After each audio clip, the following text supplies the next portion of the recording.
la CIA en México? ¿Cómo es que la CIA entra a nuestro país? ¿Qué papel juega y qué chingados hicieron? La CIA empieza con el gobierno de López Mateos. Es ahí donde empieza a generar un contacto con el gobierno mexicano. O sea, antes de la entrada de Díaz Ordaz ya estaba López Mateos. López Mateos, curiosamente, y esto lo podemos ver en los archivos de seguridad nacional, es el que propone el contacto con la CIA y que la CIA maniobre en México. ¿Qué es lo que le dice López Mateos a la CIA? Porque en ese momento no debemos de olvidar que en el lapso de los 50 a los 60 es cuando estas promesas, estas expectativas del proyecto revolucionario llegan a un momento donde estallan. Estallan las luchas campesinas, las luchas estudiantiles, luchas obreras, porque aquellas promesas que se hicieron a lo largo de la revolución no resultaron ser otra cosa más que promesas que no se cumplieron. Y esto lleva a nuevos ciclos de movilización que vamos a ver a lo largo de los 50 y de los 60. Y López Mateos, en vista de que ya tenía grandes movilizaciones sociales y populares estallando en México, se acerca a la CIA y le dice, oye, yo necesito aparatos de inteligencia para saber qué están haciendo todos estos movimientos políticos que están maniobrando aquí en México. Yo te ofrezco que si tú me entregas tu inteligencia o me enseñas, me dejas aprender de estos aparatos de inteligencia, estrategias de inteligencia, de espionaje que tú tienes, yo te dejo maniobrar en México para que tú investigues a la embajada rusa, a la embajada cubana y a la embajada china. Y al Ok. mismo tiempo le facilita el terreno para que siga de cerca a miembros militantes exiliados que radicaban en México, porque México no hay que olvidarlo, México era visto como el país de la recepción, el país de que recibió a los exiliados españoles, el país que recibió a los exiliados argentinos, chilenos, el país del asilo, le decían. Pero los presidentes mexicanos, desde López Mateos, después Díaz Ordaz y después Echeverría, pactaron con la CIA para que ellos le entregaran estos saberes de inteligencia y ellos vigilaran sus disidencias políticas, a cambio de que la CIA pudiera intervenir y seguir de cerca a todos estos agentes cubanos, rusos, chinos que operaban en México, además de seguir de cerca a los exiliados que también maniobraban en México pensando que México era el país de la libertad. Hoy, gracias al trabajo del mecanismo de esclarecimiento histórico, podemos saber que esos exiliados también fueron perseguidos por organizaciones policiales y de inteligencia mexicanos. Es decir, el Estado mexicano también persiguió a esos exiliados. Y con ello, actualmente, esto es muy reciente, apenas tenemos un año de conocer todo esto. Y con ello se rompe la narrativa de México como el país de asilo. O sea, sabemos que fue incluso una cuestión estratégica, porque México le otorga asilo a todos estos militantes políticos chilenos, argentinos, paraguayos, uruguayos, guatemaltecos, salvadoreños. Y cuando ya se hace evidente que en México también ocurren desapariciones, ya cuando entran en los 70s, ya tenemos estos exiliados aquí y las madres o los comités de familiares que buscan denunciar en el mundo que en México también se está desapareciendo, así como sucede en Argentina y sucede en Chile, ¿qué es con lo que se encuentran? Que los grupos políticos de familiares de Argentina, de Chile y del Cono Sur le dan la espalda a los comités de familiares de México, porque saben que sus familiares están en México y que cualquier cosa política que hagan en contra del Estado mexicano puede afectar la estancia de sus familiares, quienes están asilando para cobijarse del terror y de la Claro. persecución de las dictaduras. Entonces, el Estado mexicano, hoy nosotros tenemos como hipótesis que todo esto no fue casualidad, fue una estrategia. El país del asilo, para ellos encubrir que en realidad eran un país que también estaba implementando estrategias de desaparición y de represión en contra de la oposición política. México se volvió un país satélite Claro, para las operaciones de persecución y posteriormente entonces de desaparición Claro, de los exiliados. claro. Pero México lo encubrió de una forma perfecta con este velo del país democrático de la región y del país del asilo. O sea, por eso personalidades como Kissinger decían, el modelo perfecto que nosotros queremos es el de México. O sea, porque México reprimía, pero tenía este velo de que era el país democrático, este país del asilo. O sea, ellos reprimían, pero al mismo tiempo tenían la cara de la democracia que plasmaban en el exterior. Y eso hacía que el caso de México fuera tan eficiente, porque no había quien volteara a ver a México, porque México ante el mundo era el país de la democracia. No convenía tener Claro, esa narrativa. Eh, ¿Qué empieza a hacer la CIA? Porque entonces esto empieza a machar los años con la guerra sucia, sí. ¿no? ¿Qué tanto tiene que ver la CIA o las operaciones de la CIA? Y ahorita tú mencionas perfectamente cómo se utiliza a México para continuar esta persecución, pero sigue siendo pues el método de la CIA. Es aquí es donde empieza o ya las acciones de la CIA se ven de una forma mucho más materiales en la guerra sucia. ¿O qué ocurre ahí?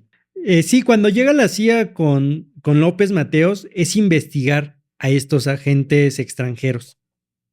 Cuando empieza con Díaz Ordaz, la cuestión se empieza a mover un poquito, porque la CIA empieza a ver con preocupación la expansión y el crecimiento del movimiento estudiantil. Y la CIA está continuamente monitoreando el movimiento estudiantil. Y sí le va expresando sus preocupaciones al gobierno de México. Le dice, oye, me preocupa cómo está creciendo la situación en tu país. Y ellos, por esa razón, empiezan a tener un seguimiento del movimiento estudiantil y se empiezan a plasmar también en investigar y en recuperar información sobre la opinión política en México. Hay incluso documentos que nos permiten saber que revistas que circulaban nacionalmente de opinión política, especialistas en opinión política, intelectuales también, estaban al servicio de la CIA. Eran prácticamente personas que daban una opinión política, ya sea de izquierda, de centro o incluso conservadora, pero ellos lo que querían hacer era generar la respuesta del público, la respuesta de las audiencias, y la hacía a partir de eso monitorear hacia qué espectro de la política se está moviendo la sociedad mexicana. Para ello, la CIA empezó a ocupar estos intelectuales, estas revistas, estos periódicos, para monitorear cómo se movía el espectro político y de opinión política de la sociedad.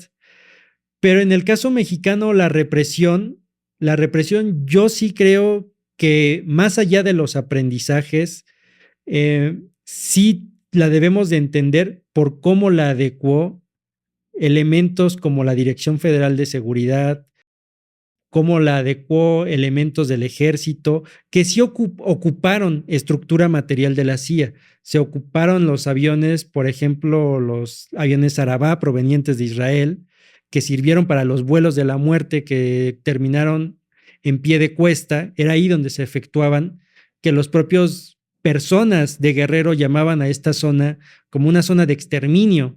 Vemos el uso de ese concepto ya en las denuncias de los familiares que empiezan a descubrir que Guerrero, la parte de Atoyac, sirve como un campo de exterminio, ellos le llamaban, donde terminaban a las disidencias campesinas.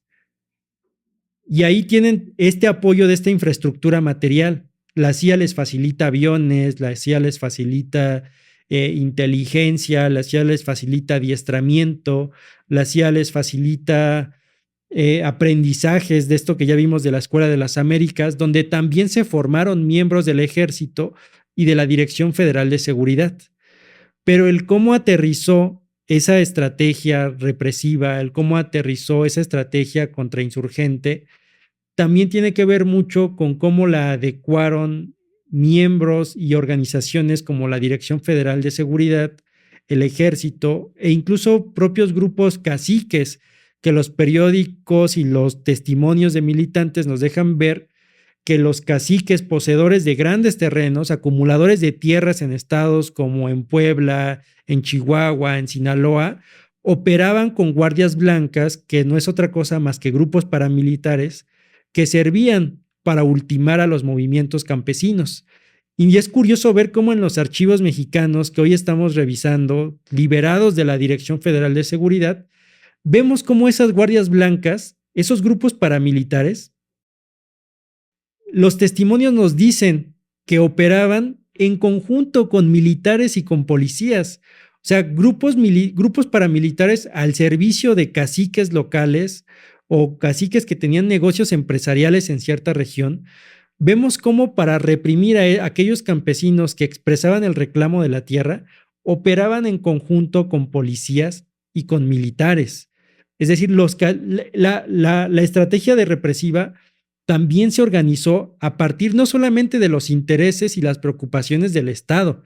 La represión también fue organizada a partir de los intereses que se veían afectados del cacique, de ese señor que tenía grandes cotos empresariales, grandes cotos mercantiles y que veía cómo eran amenazados por grupos obreros y por grupos campesinos.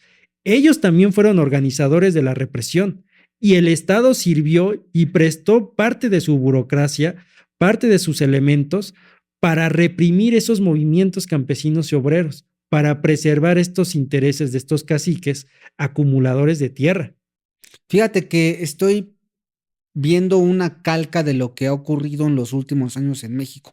Tú hablas de estos caciques que utilizaban a las propias autoridades para reprimir y todo esto. Pues eso lo vemos hoy en día con los Grupo México, con estas mineras de Carlos Slim, con estas empresas mineras, claro, o estos proyectos, grandes proyectos, que prácticamente, pues sí, contratan los servicios de seguridad, porque hay evidencias de que han contratado servicios de seguridad de grupos del narcotráfico para poder, pues, de alguna manera eliminar cualquier señal o cualquier intento de insurgencia o que se oponga a sus proyectos, ¿no? Y eso lo vemos hoy en día. ¿Y qué utilizan? Pues si antes se utilizaba a las policías o al ejército, hoy se utiliza prácticamente al narcotráfico, como claro, un grupo paramilitar. O sea, todo esto empieza a cobrar sentido. sí. Pero bueno, perdón que te interrumpa, pero lo tenía que decir. Esto de la guerra sucia tiene entonces que ver completamente, porque estamos viendo ya no solamente el perfeccionamiento de todas estas operaciones de la CIA que hicieron en Latinoamérica y que están replicando en México. Estamos viendo ya una sofisticación muy fuerte y además tropicalizado al tiempo y momento mexicano, ¿no? Mencionabas que más o menos estábamos en la época de Díaz Ordaz, ¿no? Por el movimiento estudiantil, que es cuando la CIA empieza a poner más el foco. Sí, de hecho, si nosotros vemos cómo avanzó el proceso de la represión, efectivamente vemos que es un proceso de sofisticamiento. Claro. Porque los grupos de la DFS que se dedicaban a detener arbitrariamente a los militantes con ayuda de militares o de otras fuerzas policiales o militares, vemos cómo su forma de detener también va cambiando. Hay un momento en donde la detención es incluso hasta masiva. Yo recurriendo al trabajo de Camilo Vicente Ovalle, que es un trabajo en el que me baso mucho, él describe cómo, a través de un testimonio, cómo cuando ocurre la detención, hasta el tamalero está en la cárcel. O sea, la persona que estaba ahí vendiendo en el lugar equivocado. en el momento, estaba también ahí detenido. O sea, ellos no llegaban y preguntaban. O sea, ellos llegaban y arrestaban a todos los que estaban ahí. No había un proceso de selección y de identificación precisa para saber quién sí era o no era el militante de tal organización. Eso es algo que se va perfeccionando y se va sofisticando a medida que la represión va evolucionando y van adquiriendo también nuevos saberes a través de un ejercicio de acierto y error. Claro. Y ellos, cuando ya empiezan un proceso más sofisticado en estos centros clandestinos a través del uso de la tortura, La tortura lo que permite es esclarecer estas redes de militancia, porque tú ya torturaste a una persona en un centro clandestino y esta persona te dice dónde están las casas de seguridad, qué militantes había ahí. Suéltalo, suelta nombres. Exactamente. Y empieza la tortura a volverse y a facilitar un ejercicio más selectivo de la detención y de la desaparición. Porque tú con la tortura ya tienes la información necesaria para ver a quién detienes, ver dónde se juntan. O tener una confesión. Claro. Buscas un culpable o creas o fabricas culpables. Sí. O sea, a través de la tortura, ya lo tienes. De hecho, Camilo en su trabajo describe cómo incluso dentro de los centros clandestinos de tortura había jueces.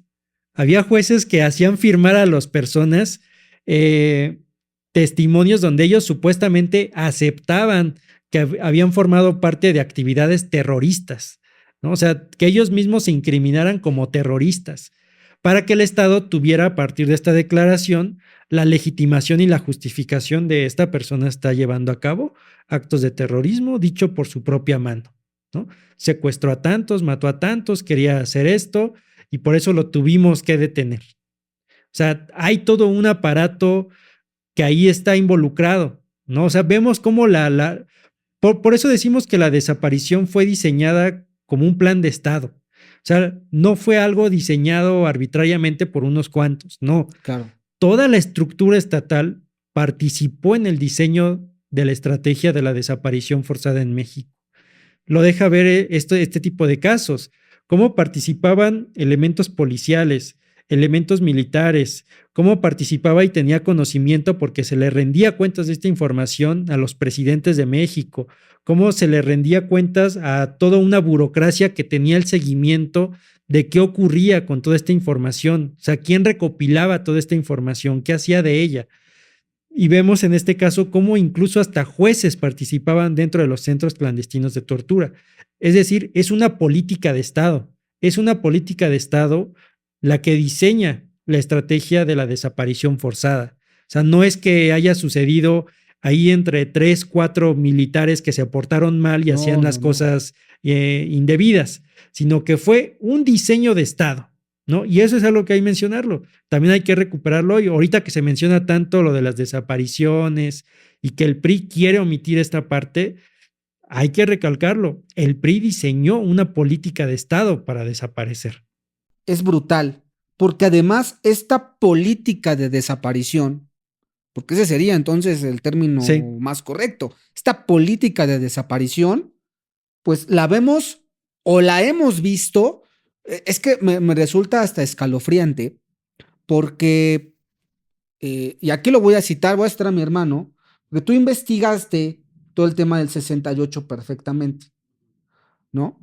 O sea, estas políticas de desaparición creo que se ven muy ejemplificadas ahí y lo sabemos, ¿no? Pero lo hemos visto, lo empezamos a ver ya más actual.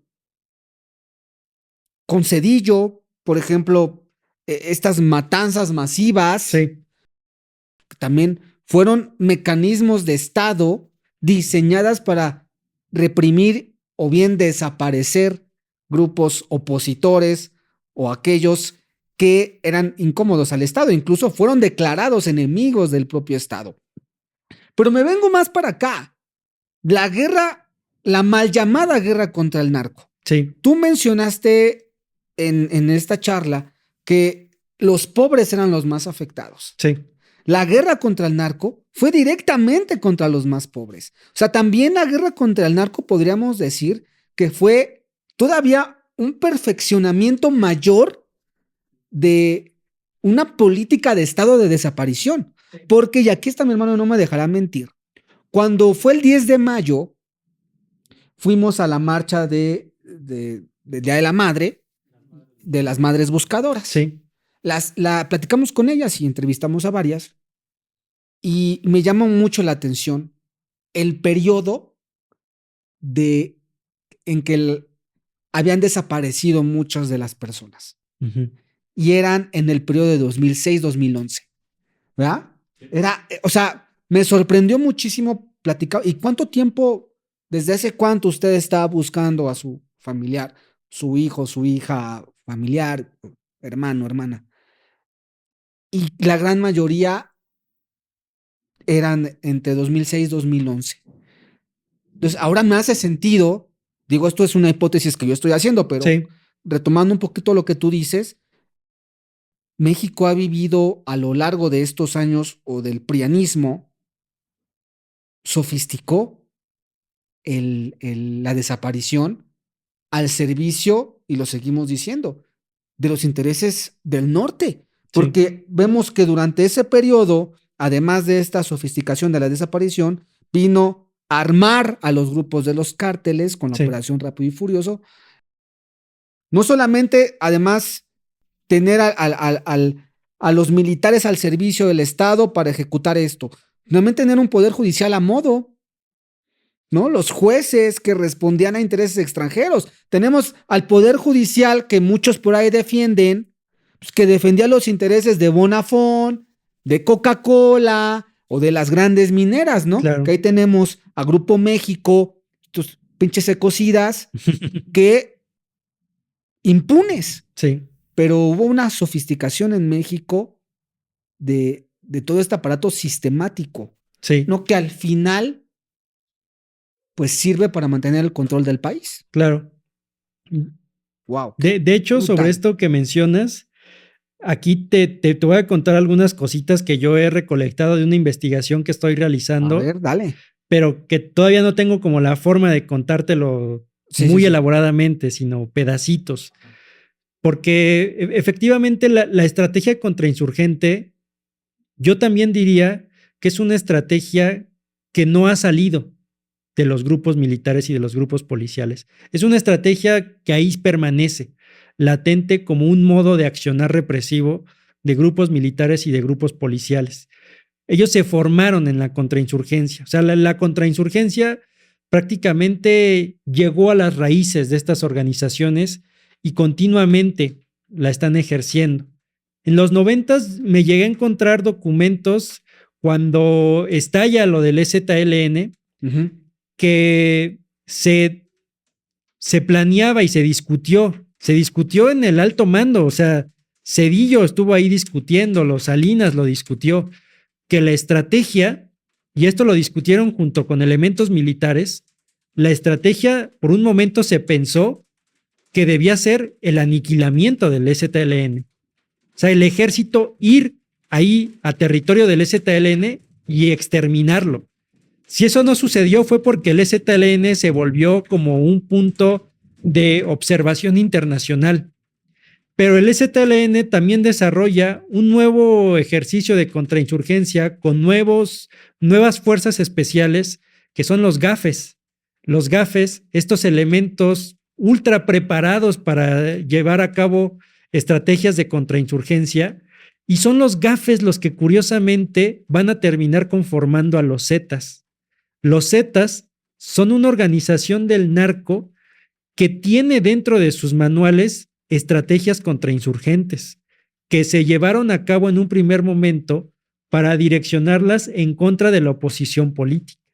Y aquí yo tengo una hipótesis que habría que desarrollar, pero el narcotráfico tiene dentro de sus formas de operar formas contrainsurgentes, porque el narcotráfico empezó a asimilar miembros militares que llevaron estas estrategias contrainsurgentes ahora a grupos del narcotráfico.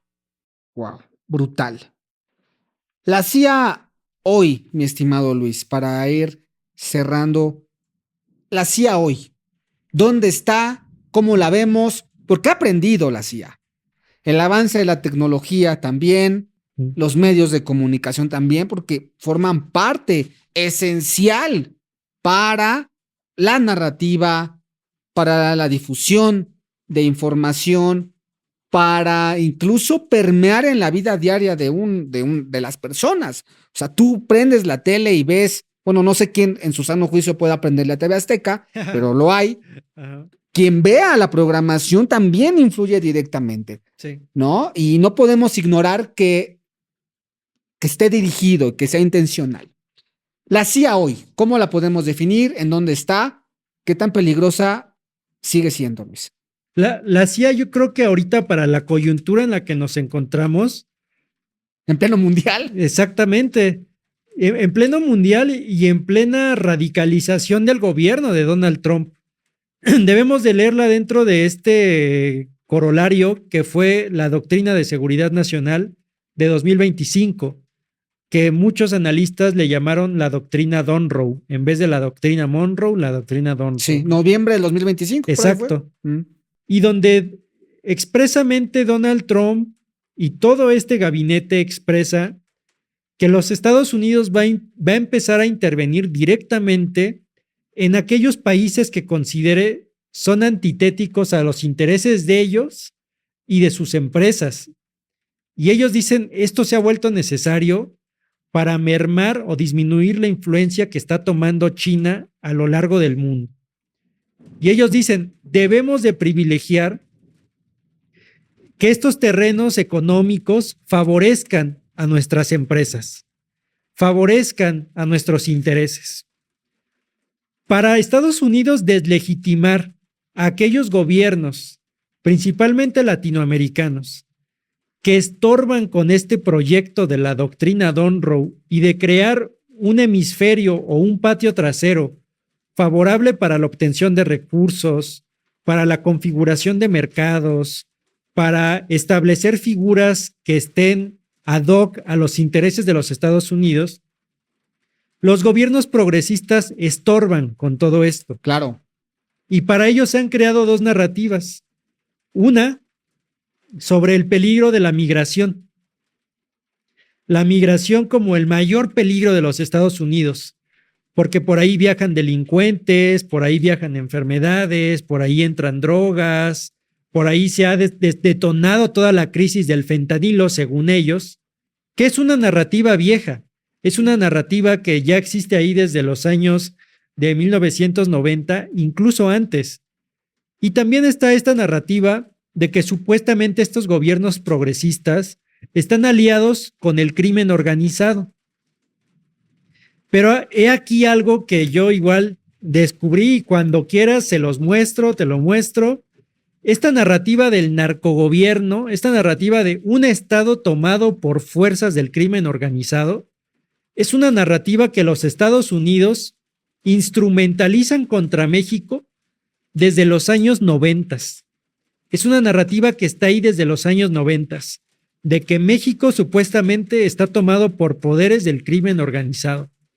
¿Por qué? Porque se ha usado históricamente esta narrativa para presionar al país de que adopte la estrategia de seguridad nacional impuesta por los Estados Unidos. Es una narrativa de presión para que México entregue los recursos. Es una narrativa para que Estados Unidos pueda maniobrar dentro del terreno político mexicano. Es una narrativa que siempre ha estado ahí, pero es una narrativa que hoy partes de los actores políticos y de los grupos políticos mexicanos han asimilado y han tomado, porque es la primera vez en la historia que vemos cómo el Estado tiene una confrontación de grupos con intereses tan contrapuestos, en donde estos intereses y estos grupos conservadores están diciendo, esta narrativa nos sirve, vamos a anclarnos a ella y a partir de ella decir que el poder en turno tiene vínculos con el crimen organizado. Pero no es una narrativa nueva, es una narrativa que siempre ha estado ahí. Lo que es nuevo son las disputas que están ocurriendo dentro del Estado y cómo estas disputas dentro del Estado abren un terreno de oportunidad para estos grupos conservadores para decir, ahora sí voy a tomar esta narrativa que siempre ha estado ahí, pero me había hecho de la vista gorda sexenios anteriores, a pesar de que siempre se me había acusado de que el gobierno estaba tomado por grupos del narcotráfico, ahora sí la tomo, pero para golpear a este grupo político. Es una narrativa que existe desde los 90 y es una narrativa instrumentalizada por los Estados Unidos para presionar. O sea, es una narrativa de presión. Pues mira, y aquí le voy a decir a la gente, pues te voy a invitar a un capítulo para hablar de eso, ¿Sí? del narcogobierno. Ahí dejen en sus comentarios si quieren que hablemos de eso, porque resulta ser muy, muy interesante, mi estimado Luis. De verdad, qué gusto que hayas venido y esto que has expuesto de verdad es brutal, No, gracias a ustedes. brutal. Y bueno, como es una costumbre en este espacio, quisiera entrar en este ejercicio de palabras de asociación. Lo primero que te venga a la mente, has dicho una serie de palabras, Sí. pues a lo largo de esta charla, y bueno, las he ido apuntando, y bueno, pues vamos a entrarle. Sí. ¿No? También ahí en casita, como siempre les digo, palabras de asociación, lo primero que les venga a la mente. ¿Estás listo? Estoy listo. La CIA, Intervención. Estados Unidos, Pobredumbre. totalitarismo, Estados Unidos. Latinoamérica, Resistencia. Oscar Morales Podcast. El mejor podcast que he visto. No, hombre. Qué honor, maestro. Y también como es una costumbre, quisiera que nos recomendaras un libro. Muchas veces la gente, pues, yo sé que en estos espacios lo que falta es tiempo, a pesar de que nos aventamos luego bastante, pero uno nunca acaba y siempre surgen preguntas todo el tiempo. Pero algún libro que nos puedas recomendar para que la gente siga empapándose de estos temas y pues seguir pues, en esta batalla, ¿no? ¿Algún libro que nos recomiendes? Hay un libro muy bueno para adentrarse en cómo se formaron los aparatos de inteligencia en México, que es de César Valdés y se llama Enemigos fuimos todos. Este libro te habla de la historia de la inteligencia en México, desde cómo se intentó construir después de la Revolución Mexicana aparatos de inteligencia hasta cómo se fueron sofisticando, ¿no? Ya cuando con el diálogo con la CIA, la guerra sucia y demás. Enemigos fuimos todos de César Valdés. Ahí lo tiene, qué interesante. Y también, como es otra costumbre, estamos llenos de costumbres aquí que no quiero que se pierdan. Regálanos una frase que te guste, que tengas muy presente, que nos quieras compartir. ¿Cuál sería y por qué? Se me viene mucho a la mente esta frase que resultó por una carta del expresidente, del que no quiere a su patria, no quiere a su madre, que se me dice una frase verdaderamente importante para recuperar, porque la defensa de la soberanía no es algo propio de un Estado. O sea, un Estado puede dar la lucha en la defensa de la soberanía, pero la defensa de la soberanía es tarea de todos, es una lucha popular. O sea, la defensa de la soberanía en Latinoamérica se ha demostrado, no es una lucha de Estado, la defensa de la soberanía es una lucha popular. Y por eso recupero esta frase de el que no quiere a su patria no quiere a su madre. Aparte, entra perfectamente con todo lo que hemos hablado el día de hoy. Maestro, por favor, tus redes sociales, en donde te puede ver, escuchar, leer la gente, ¿en dónde te encuentran? En TikTok me encuentran como Mirada Histórica, en Instagram como Mirada Histórica 1, ese es el nombre específico. En Twitter como Luis Fernando Contreras Gallegos, igual en Facebook como Luis Fernando Contreras Gallegos. Igual mis trabajos, si ponen Academia Luis Fernando Contreras Gallegos, ahí pueden encontrar trabajos académicos de escritos, papers, artículos que he escrito. Y también ya próximamente, en los próximos meses, ya va a salir mi primer libro. Entonces ahí ya se los estaré compartiendo. Hombre, pues aquí lo vienes a presentar aquí, Va, conste. ¿va? Para ponerlo en nuestro pequeño aquí mueble con varios libros. Será un gusto, No, de el verdad. gusto es mío, ojalá que sí. Qué chingón. Muchas gracias, Luis. De verdad, qué buena charla y aprendimos muchísimo. Nos llevamos mucha tarea, mi estimada gente. Y bueno, pues muchas gracias por habernos acompañado. Recuerden, compartan, escriban, comenten, les gustó, no les gustó. ¿Qué opinan de todo lo que hablamos el día de hoy? Wow, muchísimo, muchísimo. Porque la historia no se hizo para contarse, sino para estudiarse. Y todo esto que hablamos aquí, de verdad lo tenemos que analizar, lo tenemos que conocer. Es muy importante conocerlo. Recuerden, si ustedes quieren formar parte también de nuestra comunidad, pues pueden adquirir nuestra membresía. Tenemos la más barata de YouTube para que ustedes sigan apoyando este esfuerzo periodístico independiente. Aquí no está metida la CIA, aquí no está metido Salinas Pliego, ni ninguno de esos miserables que tanto daño le hacen a nuestro país. Muchas gracias y nos vemos en el siguiente capítulo de Oscar Morales Podcast.